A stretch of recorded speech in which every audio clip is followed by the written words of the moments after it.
Xin chào các bạn, là đây. Đấy là quyền vết tranh đẹp nhất trên đời này. Đẹp nhất trên đời này. Xin chào các bạn, là Nguyễn Duy Huỳnh đây. Xin chào các bạn, người nhà là đây, nước ngoài nha, nha Chu Lệ. Thế hôm nay nha được vết tranh, hôm nay mình sẽ vẽ con hươu cao cỏ.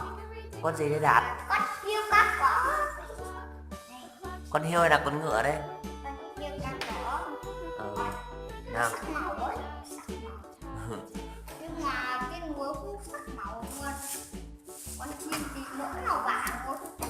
Cái mắt thì nó màu đen. Chị Quỳnh cũng dặn. Cây đâu? Đã xếp. Xanh là cây á. Cho dưới. Rồi cho dưới một chút. Cho đời đúng rồi. Xong rồi á. Đầu xong đến chỗ ná. Hai ná luôn. Như cái đầu. Còn đây nữa này, nhớ chưa?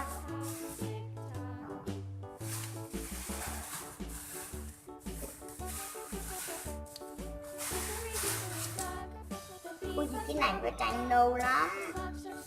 Tôi có thấy chưa? Nâu lắm, hồng hồng đấy. Cái này khó lắm ơi. Cứ để đó. Con thích chơi này quá. Đấy là cái gì Quỳnh? Đây là ná. Chỗ dưới là cái Lá cây màu gì? lá cây màu xanh. Chỗ dưới là cỏ sắc màu. Rồi cho nữa đây. Được rồi, đã xong. Bây giờ con sẽ rắc màu xanh lá cây. Cái này, ôi cái này có vẽ tranh nâu không? Cái này có nâu không? Tranh này có nâu không? Ủa? Cẩn thận không trời ơi. 10 phút là xong bức tranh này. 10 phút. Quỳnh rất vui vẻ rồi.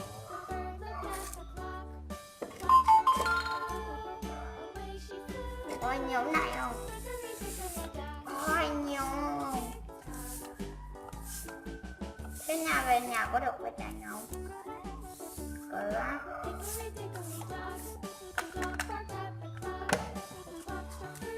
Đạt này học bài thế nào? Cô giáo có phải không?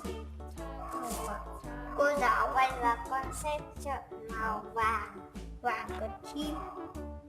Con sẽ vẽ con chim nó màu vàng Chim màu vàng. và con heo nữa.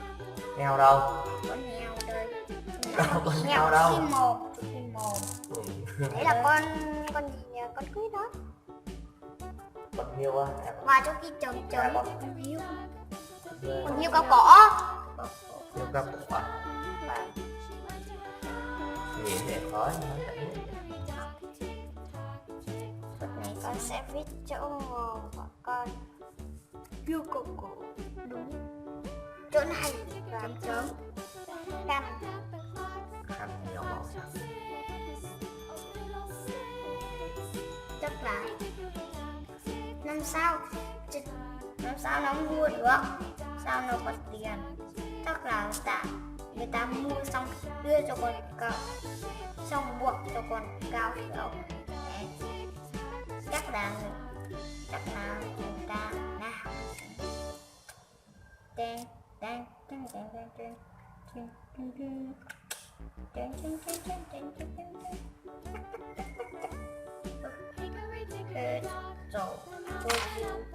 hết rồi. Đúng là chị bảo là màu vàng. Đấy là chị xong tí chị lấy đỡ à. Chọn một giây.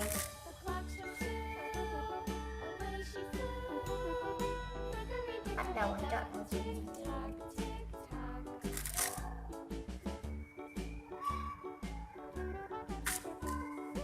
Rồi cho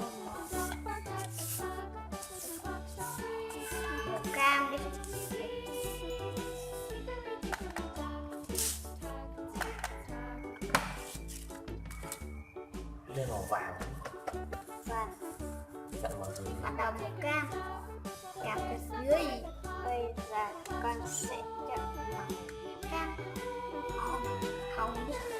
Với đặt sự màu hồng đây. Đúng rồi. Đấy, hấp dẫn.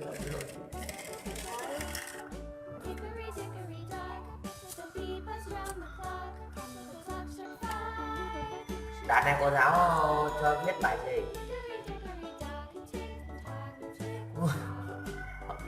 Nhỏ con không biết nữa. Con không biết, không phải biết. Thế cô giáo dạy mình không biết. Xong, cô không dạy đâu, cô chỉ viết cho bạn ngồi xong con viết rồi, xong con tự viết luôn. Xong cô không còn phải dạy. Cô không cần phải dạy, thế con phải biết. Hôm nay con biết rồi. Biết cái gì? Biết chữ gì? Không biết.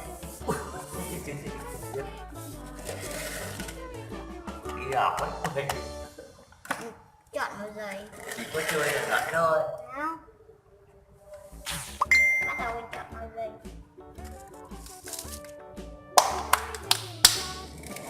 Chọn một giấy. Bây giờ con sẽ chọn màu cam. Cam á. Đây. Con sẽ chân của con bây giờ con yêu các cỏ. Đi học Nhà học không tô màu. hôm nay là thứ tư về sớm nhưng mà Nga phải muộn quá. Hôm nay con về trước và còn về trước. Hôm nay Nga về muộn. Hay chắc là Nga kém hay sao? Nga học giỏi. Nga học giỏi hơn con đấy. Nga hơi học giỏi. Thôi học giỏi gì, học giỏi hơn con đấy, con mãi chơi đấy.